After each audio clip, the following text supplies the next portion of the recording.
It's morning, 20 miles from the enemy. These are American boys going to work. The morning fighter patrol. They're flying over Italy, and there are others like them flying over Burma, over the coast of Holland, over China, and over Germany. In search of the enemy. Enemy planes. The odds are bad this morning, nearly 3-1. The routine morning patrol goes on. They close the range, 3,500 feet, 3,000, 2,500, 2,000. The odds are still 3-1.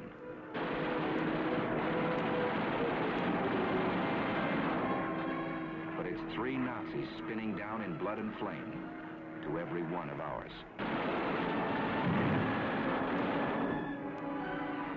Routine morning patrol. They're good planes, wonderful planes. And their pilots are... Listen.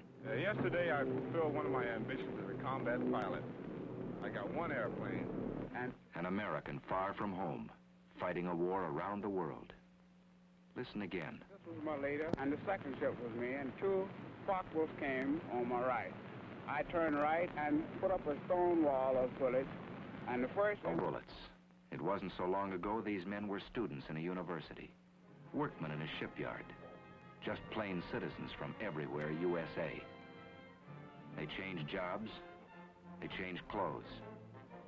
They took a train into the future. They didn't know what the future would be, but many hoped they'd get the chance to fly and fight in the air. Some wanted that chance more than anything in the world.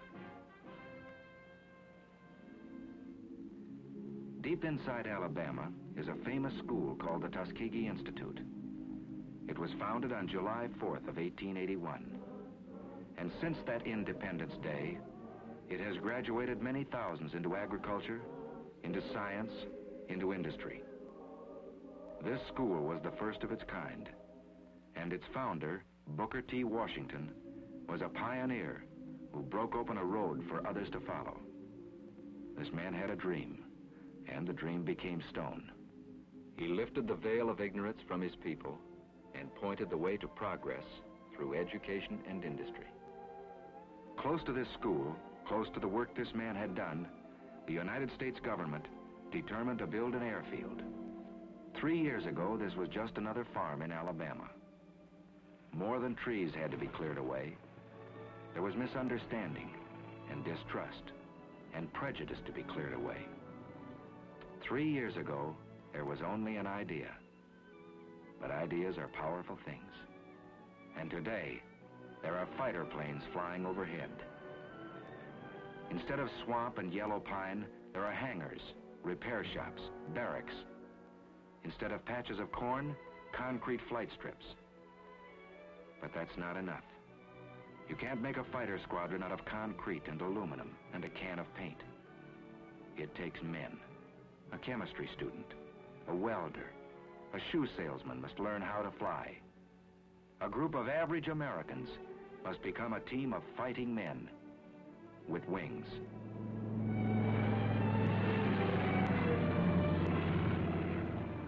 There's a new world up here. A man has to learn his way around. It takes many weeks of learning to make a fighter pilot. And a lot of that learning is done in a hard wooden chair.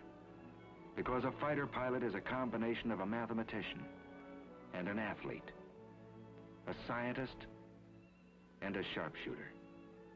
He's got to know what goes on inside his plane. The heart of his fighter is steel and copper. Its bloodstream is gas and oil. But its brain is the man who flies it.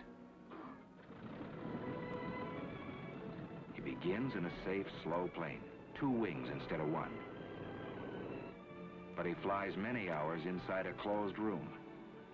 In the morning, he may be flying a prescribed course over a sheet of paper. In the afternoon, he may fly the same course above the clouds. He trains his muscles down here very close to the ground, but he'll use the same sense of balance and coordination in the skies above Tuskegee. For this job of flying is never easy, and sometimes it's very, very tough. But he's learning how high and how fast and how far he must go to reach the enemy. Pilotage, dead reckoning, theory of flight, radio code. Yes, he's getting muscles in his mind. He's getting hard, keen, quick. He's coming into the clear. Here above the warm, familiar hills of Alabama, these Americans are learning to fly in those tight combat formations they'll use someday to hunt down the German and Jap above his own cities. In addition to fighter groups, a year ago this field began to train men for medium bombers. And that too was a pioneer step. But one thing it proved: you can't judge a man here by the color of his eyes or the shape of his nose. On the strip, you judge a man by the way he flies. Here's the answer to Adolf and Hirohito. Here's the answer to the propaganda of the Japs and Nazis. Here's the answer: wings for this man. Here's the answer: wings for these Americans. Squadron after squadron out of Tuskegee, flying P-40s first, tough little planes, then striking with Thunderbolts, P-47s, then riding the Mustangs, P-51s. No, it was never easy for these men. They were pioneers, and no pioneer has it easy. They fought lies, they fought heartbreak, and they won. Now they fight the enemy on his own soil.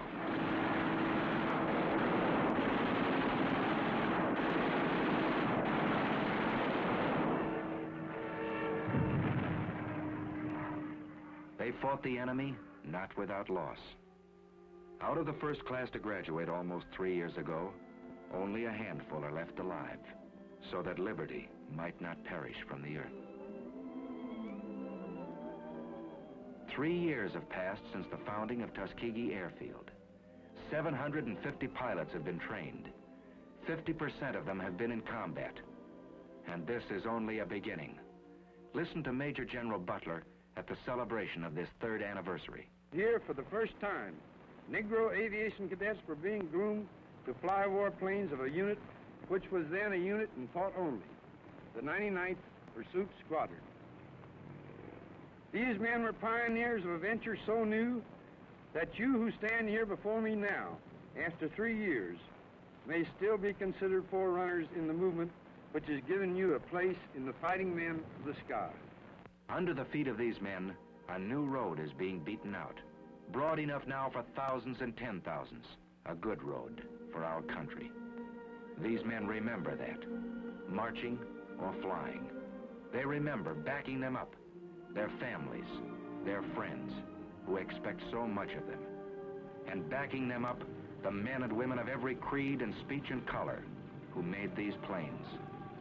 And backing them up, the most powerful force in the world, the strength of the American people.